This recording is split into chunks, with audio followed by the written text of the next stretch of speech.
Back. Hello, everyone, and welcome to Let's Talk Raptors. I'm your host, Ahtisham, my channel where you get reviews, analysis, predictions, and hot takes on all things Raptors as well as some NBA. So, the Raptors had their 14th game today at home against the Detroit Pistons. So, without further ado, let's talk Raptors versus Detroit. So, as most Raptors fans that probably watched this game, there wasn't much in this game because we lost this game.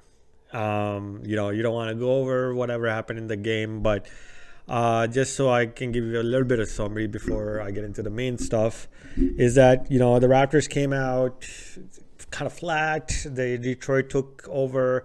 Then the Raptors started making shots. Gary Trent Jr. was going off.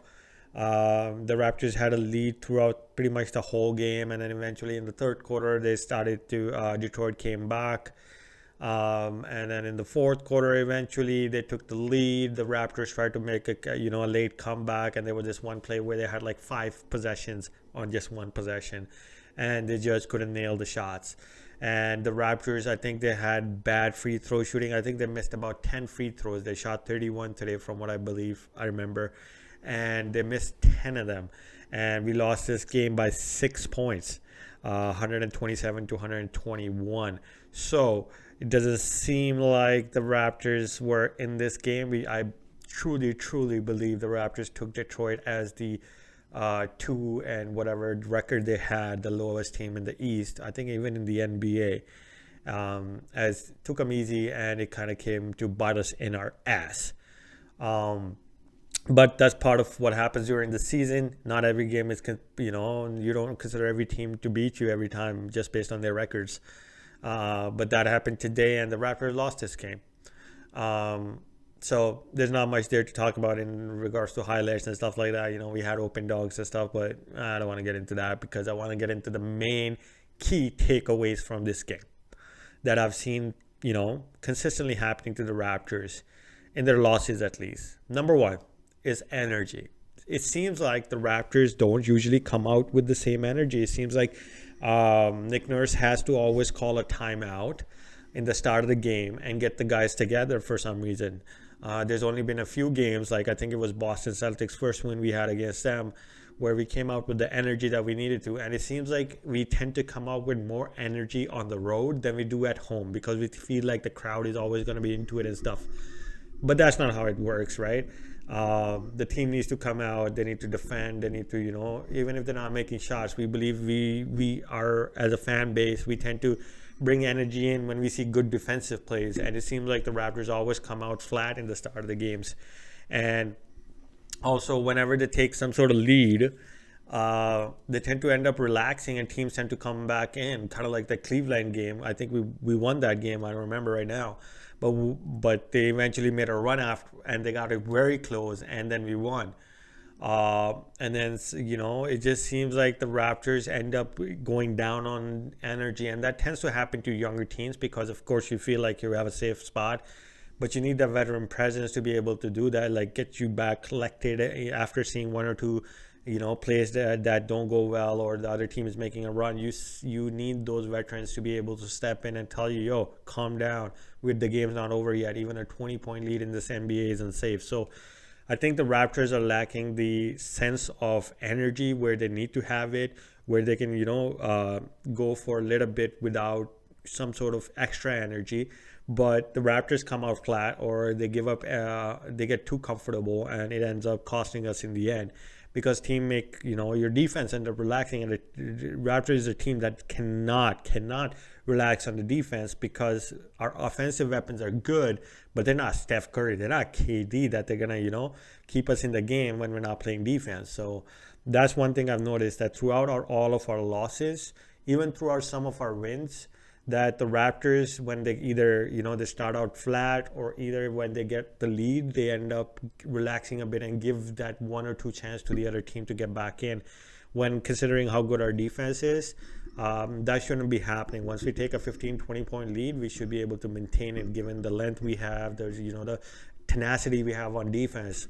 So that is usually by a lack of energy of guys trying to not really playing the defense that they should be playing. So that's the first key takeaway I have. The second key takeaway I have is the Raptors are struggling at home. The Raptors aren't doing that well. I think we've lost what? I think we're 1 for 5 at home or worse than that. And it seems like I get like we're as Raptors fans, it might be taking us time to get used to how we need to cheer for our team and give them that energy while we're at home. But it just seems like the Raptors at home aren't doing what they're supposed to be doing. We used to be a arena where people didn't want to come to play because they knew that they're gonna have to grind the shit out of that game. But it seems like we don't have that right now, and it might be because people are still getting used to it. I know fans are getting used to it. You know who to cheer for as part of the team. We do cheer for the whole team, but you always have those special players who do something on the floor, and you start cheering for them even when we're losing, right? So that's something that was my second key takeaway is that the Raptors struggles are also attached to our fan base just starting to get into the flow of watching games at home again and starting to cheer constantly and stuff like that and having more energy. The third key takeaway I got for you guys today is that the defending the three. The Raptors are sucking at defending the three. We've done a good job in some games. For example, Brooklyn, we did a pretty good job. I think Cleveland, we did an okay job. But today, again, it seems like we are constantly jumping every time the ball goes to the three-point line instead of just, closing out. We jump by them, they get an open three, and they nail it. And that's exactly what happened in the fourth quarter. It seems like the Raptors' policy is now that, as soon as it goes to the three-point line, just jump. And the teams have figured out that you just wait for these guys to jump by and you just take a sidestep and you'll get an open three. So the Raptors are struggling with defending that. And what that caused, it also has to do with the fact that the Raptors don't really have a center. When Khem Birch is in the floor, you can see us defending the three-point line way better because we know he's able to body two defenders in the defense under the basket and be able to get that rebound if he needed.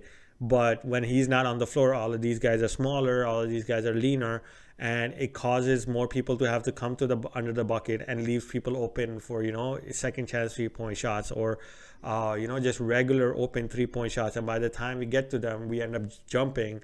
They take a side step and they get a 3-pointer. So the Raptors are struggling with that, and they have to improve on that. And that's something that Nick Nurse needs to figure out is that, you got to play Khem Birch. Scotty Barnes can come off the bench and bring you that extra energy with Delano Benton. It's not a bad idea. But you need to protect, like we're doing the same thing we did last year where we started small 5 guys and he bit us in the ass. So it needs to improve on that aspect that, where you want to be able to protect the paint with just 1 or 2 guys, so your 3-point line is not open. And the NBA is such a 3-point oriented league right now that you need to protect the 3 more than you need to protect the 2 at this time. And I get people might get to the bucket, but at least they won't be shooting it out at the 3-point line as much because they know that it's being protected. So that was my third key takeaway. And basically the fourth key takeaway I have is a positive one, which is that Siakam looking good, man. Siakam finally looks like the guy he used to look like. At least he's showing flashes of it. He's active on the defense. He's trying to rebound. He's getting to the bucket and taking that, physicality that's coming his way. His stroke from the 3-point shot is looking good because it's not as, flat anymore. And it's not as slow. It's more in rhythm. I guess his shoulder is feeling a little bit better. He's, being more active, and he even is doing very well because he had 25 points today, 12 rebounds, and he's actually assisting the ball just even better than he was. And even when he gets bodied up or he misses a shot, you don't see his head hanging down anymore like you did last year or during the bubble. You see him still, amped up, ready to go, and just feeling good. And that's a great sight to see. And I think Pascal Siakam is going to be back to the all-star level that he was at. And he's going to do very well going forward for the Raptors. It's just a matter of Nick Nurse trying to figure out who's going to start because we do need a center, a big body, not OG, big body to start, man, on the center position. The last key takeaway I have for you guys for this video is an overall general thing I've seen throughout this whole league. And people say, oh, yeah, I'm complaining about the refs. I'm not. I like consistency in reffing. It seems like some games, the games are allowed to be so physical like playoffs, and other games are just ticky-tacky. Today, the Raptors had 31 free throws. No issues with that, right? I'm not complaining about, we're not getting enough calls or whatever. I'm just annoyed with the fact that the refs are reffing the games in different ways. It should be consistent throughout the leagues, and it should be consistent. You shouldn't be expecting one game to be very physical and the other game to be all ticky-tacky bullshit. The refs need to figure it out. I get the NBA has new refs, and it might be an issue for them to be able to, get adjusted how to make the calls. But it should be the veteran refs that are making sure that the younger refs know what the hell they're supposed to be doing. So the league is not, unaware of what they can expect on each given night. When they're playing a game, they have a game plan according to what they can expect from the refs too, right?